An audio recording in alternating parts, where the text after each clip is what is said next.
Hello, my name is Jason Miller. I'm the corporate executive chef for Balducci's Food Lovers Market, and today we're going to teach you how to trim, tie, and roast a whole beef tenderloin.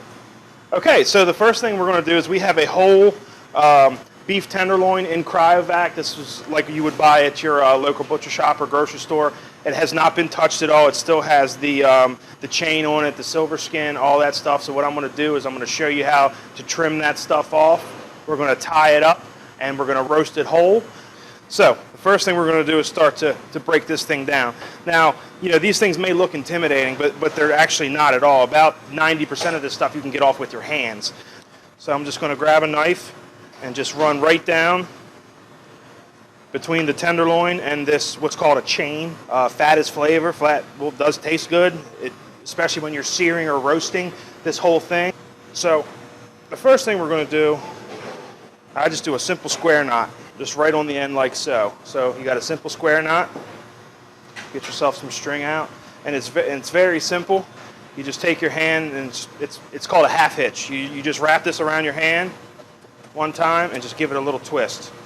You can see it kind of brought everything pretty uniform. I mean, it is a little bigger on this side, but it's relatively the same size throughout.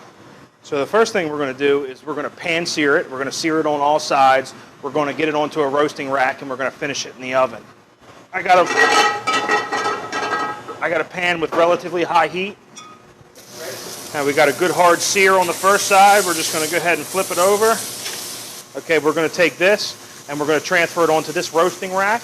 We're going to get this right into the oven. We're going to go right back into the pan we just seared this meat off in.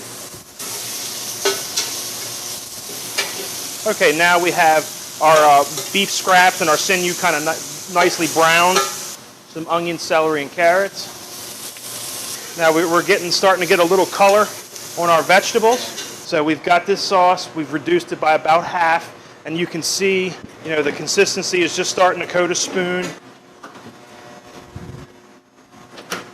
So what I'm going to do is we're just going to slice this half-inch slice or so, but that's up to you. You can cut a larger slice. You can cut it paper thin, however you want.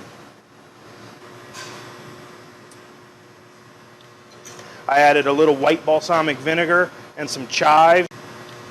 All right, so here we have seared and roasted beef tenderloin with a little pan sauce and a fresh grated horseradish.